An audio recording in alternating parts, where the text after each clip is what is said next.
So the other day, I was playing around on libraryofbabel.info. It's this digital recreation of an old short story also called The Library of Babel. Basically, this website supposedly contains every possible combination of letters ever. Everything that has been written or could ever be written is already in there, including where you hid that dead body. We're on to you. I searched a few things just to see if it worked, and yeah, it's all in there. The cure for cancer? Yeah, I found it. The winning lottery numbers for next Tuesday? Yeah, got 'em. See ya, suckers. The exact script of the conversation where my ex broke up with me on July 5th, 2020? Yep, it's in there, but I really wish it wasn't. Most of the site is just complete gibberish if you hit the random page button, but it's a fun little existential crisis if you use the search bar to find your personal information. I had read this story before and loved it, but this was my first time exploring the website, and something really bothered me about what I just saw, and we need to look a little deeper. In 1941, the melancholic Argentinian librarian Jorge Luis Borges conceptualized a monumental short story titled The Library of Babel. He envisioned a labyrinthine structure so vast it takes up the entire universe and then some, scientifically referred to as about as big as your mother, housing endless books containing every possible combination of letters. As we saw on the website, most of these books would be unintelligible gibberish, of course, random strings of letters for hundreds of lines or even entire bookshelves. But eventually, some page in one of the library's numerous books could reveal something incredible. If only you could find the right book. This is Jorge Luis Borges's Library of Babel. And that's what kicks me right in my bab balls. If the library is filled with so much incoherent gibberish, where do we even start looking for something legible? And how do we separate books with factual information, if we can even find them, from books with about as much fact as looks-maxing bros? There is a two-sided conundrum to decrypting this all-knowing library: the search for meaning and the search for truth.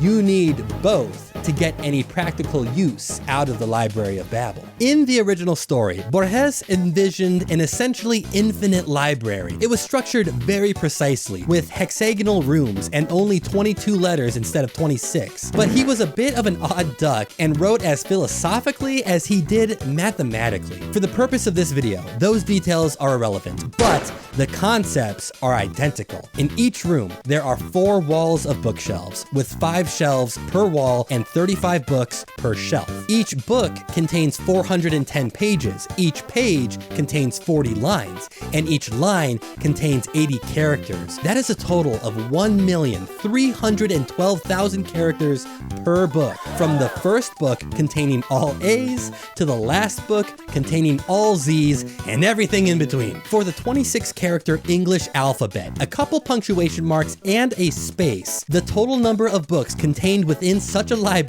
would be equal to 29 to the power of 1.32 million.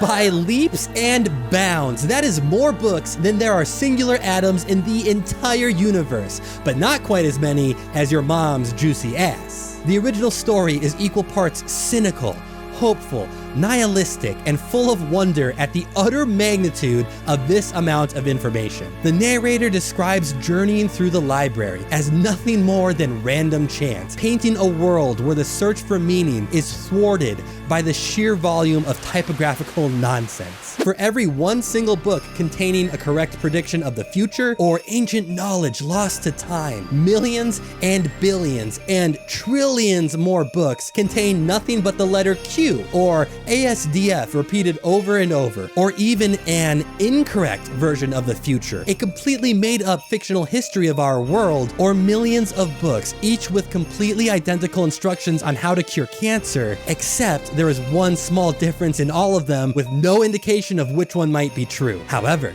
since the library does contain all possible books, we know for a fact that meaningful books do exist among the nonsense and lies, including the actual, factual, real cure for cancer, a true record of everything you've ever done and will ever do, and anything else you can imagine. RIP to my aphantasia bros. The problem is finding a book with real words in the first place, much less one that contains truth.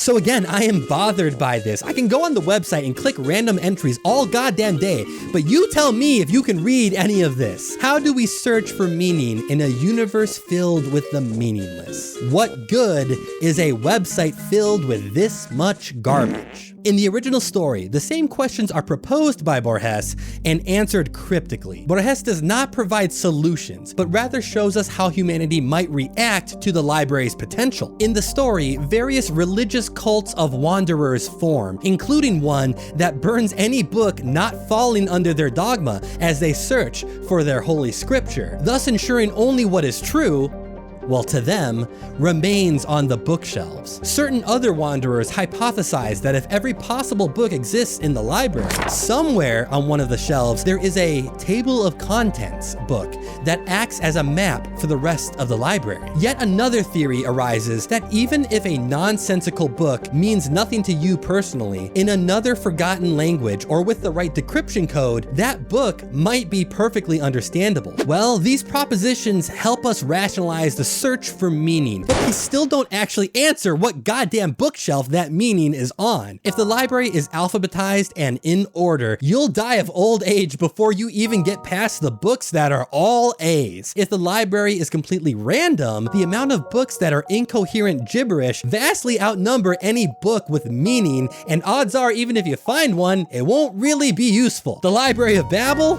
More like the Library of Babel. Look for yourself. Go on the website right now and click the random page button until you find a recipe for chocolate chip cookies, my favorite dessert. You will die of natural causes before ever seeing a single real sentence about any topic, much less a warm, gooey mention of God's most inspired creation. Again, I have to ask, what is the actual point? Is it just a meditation on pure futility? Well, it is worth noting that Borges drafted this story during a period of severe political instability in his home country of Argentina. Having lived through a series of coups, he was intimately familiar with the banality of corrupt bureaucracy and the chilling inefficiency of an uncaring political machine. In that light, the crushing futility of the library is the point. The underlying idea is that while some degree of institutional oversight is a prerequisite for civilization, it always buckles under the weight of human weakness. Much like a wanderer in the library, you might possess the energy,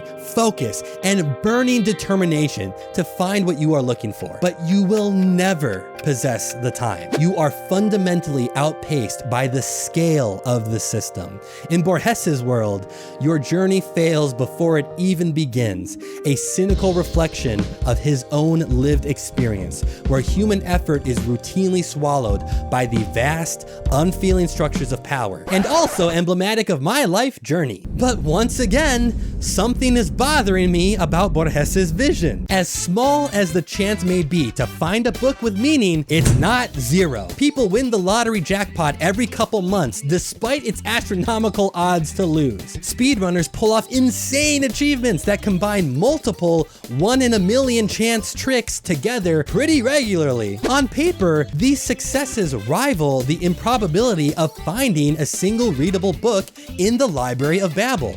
They should both be impossible. In real life, these statistical impossibilities constantly succeed in the face of overwhelming odds, whereas in the library, you can never succeed because of the overwhelming odds. I understand Borges's vision, and his thesis is fundamentally brilliant, but I want to explore it a little further. Just like you could win the jackpot on your very first scratch-off, and some people have, there is a non-zero chance that the first book you open in the Library of Babel has the real cure for cancer in plain English. And we can test this for real on the Library of Babel website, created by Jonathan Basile in 2015. Jonathan has mathematically recreated the library exactly as described by Borges, aside from it being real, but he has done it in a very smart way. Instead of randomly searching through the website looking for meaningful content like you would in Borges' library, you have the option on Jonathan's website to simply type exactly what you are looking for, and the website will tell you where in the library you can find that page and what book it comes from. Bypassing tens of thousands of years of physical searching, this website reverse engineers the Library of Babel, and you can find whole pages and even entire books that, at the very least, are understandable, though who knows how true their contents are. It will only give you what you search for. So you might be thinking that, sure, all the website does is take whatever you wrote and then randomly generate text around it. But that's not how it works, thanks to some very complicated math you guys are gonna explain to me in the comments. Regardless of how the website works, unlike the wandering cults and philosophers in the story, Jonathan has actually solved one half of the library, the search for meaning. All we had to do was start with the destination and work backwards. Now, only the other half remains, the search for truth.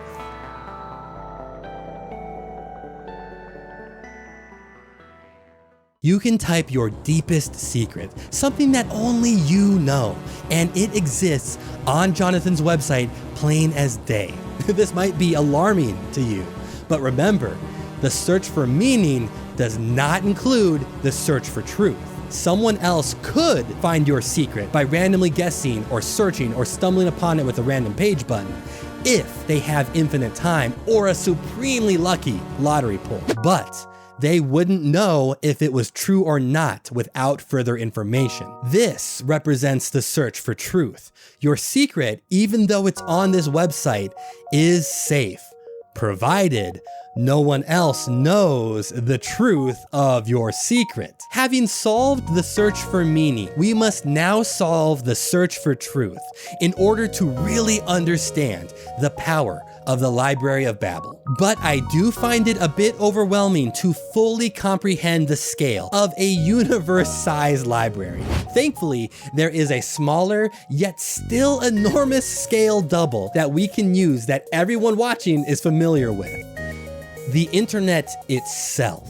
I'm not just talking about Jonathan's website, by the way. I'm talking about the entirety of the internet and everything it gives you access to. It is strikingly similar to the actual library. Think about it. All the information in the world exists on the internet somewhere. A lot of it is gibberish, a lot of it is lies, most of it's meaningless, but some small portion of it is true. You have experienced significantly less than 1% of the internet, even with all the time you've spent on it in your entire life combined. You will die before you ever see it all, just like the Library of Babel. But unlike the Library of Babel, we can at least read and understand most of the words on the internet.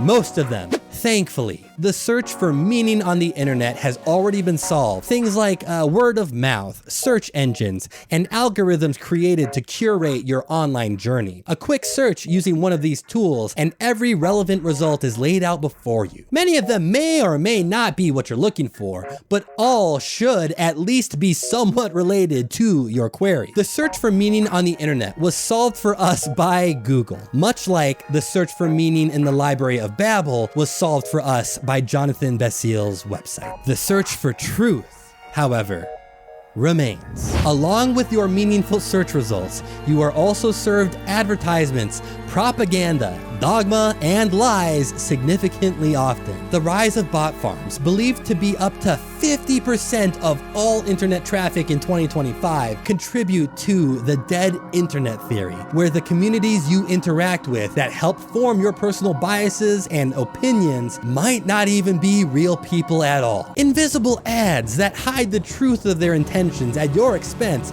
plague your feed daily. Big, huge cinematic releases that are little more than propaganda. Even people too embarrassed or stubborn to simply admit that they're wrong can lie to your face as easily as they could stay silent. All of this content might be real words with real meaning, but how much of it is true? How can you tell? I believe there is only one real answer. One thing we have yet to discuss is that while the library is bigger than the entire universe, it is not infinite. Every book is exactly 410 pages, which means that eventually there are only so many different combinations of letters, periods, commas, and spaces that can fit on those 410 pages. There will eventually be the last book on the last shelf. Additionally, every book in the library is part of a 2x2 chart: meaningless, meaningful,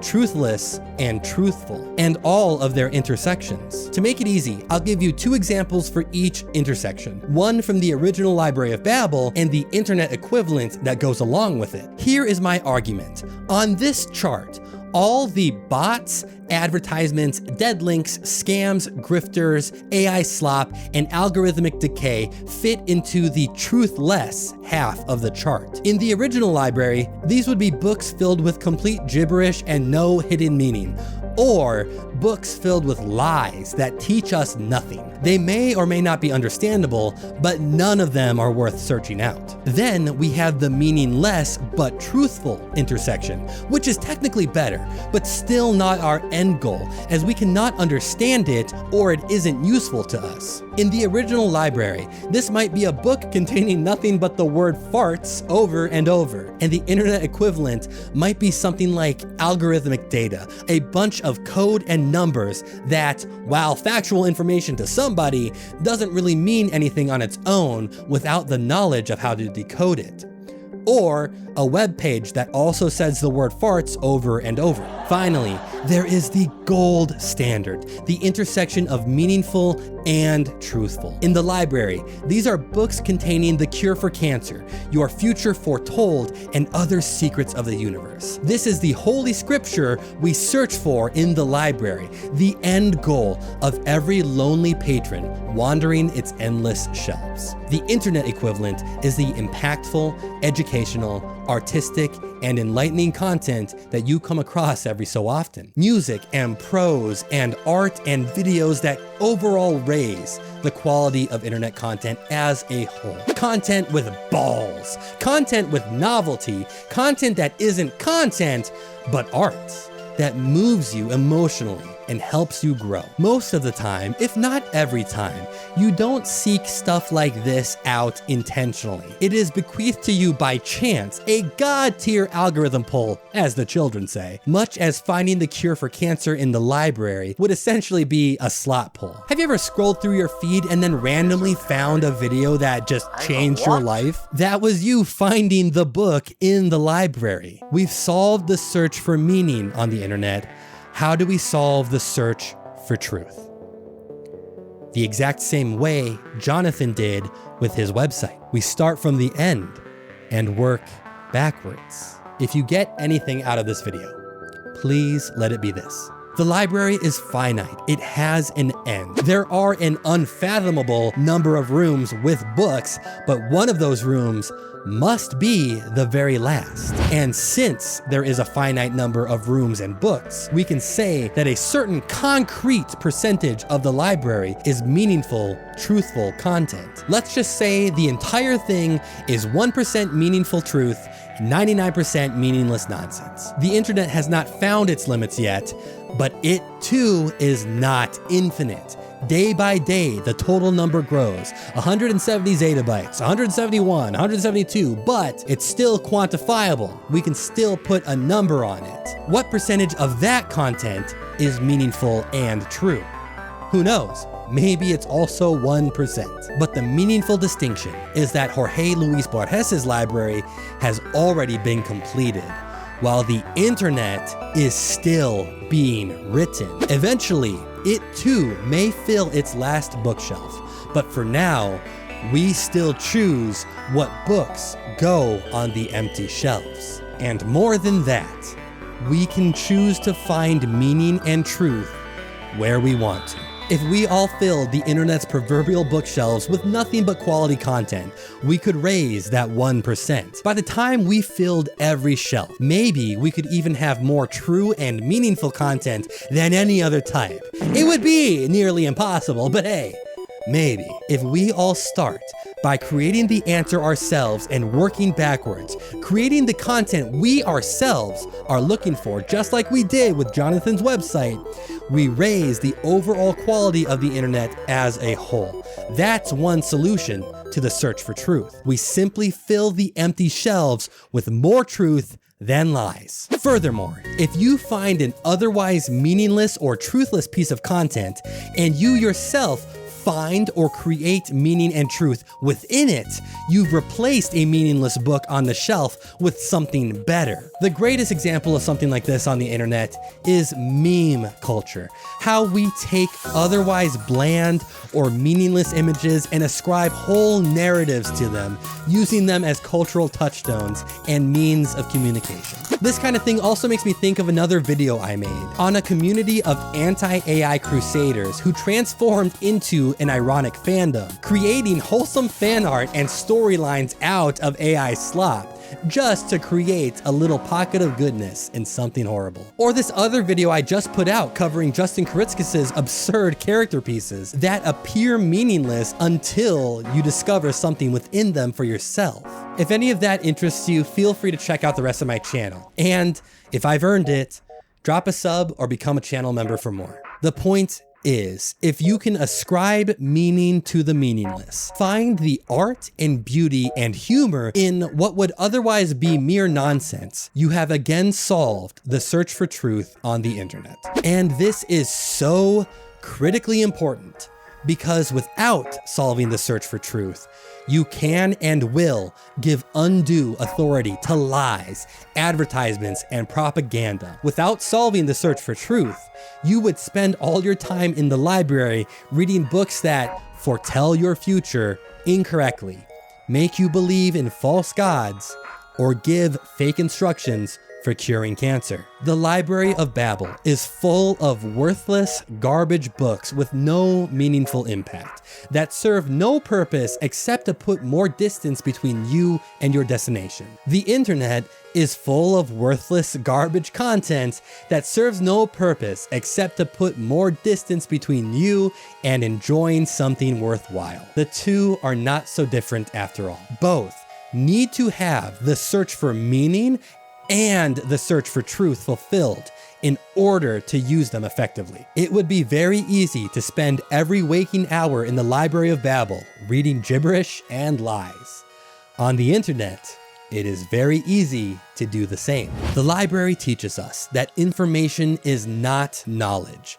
Having everything is functionally the same as having nothing, if there is no way by which to navigate the totality of it all. The only way to find meaning in the static is to create something meaningful, or bring your own meaning to something meaningless. And perhaps even more crucially, never ascribing meaning or purpose where it never existed in the first place. And I just can't help but feel if we have a gift as powerful and precious as an unfilled library, we also have the obligation to fill it with things both meaningful and true.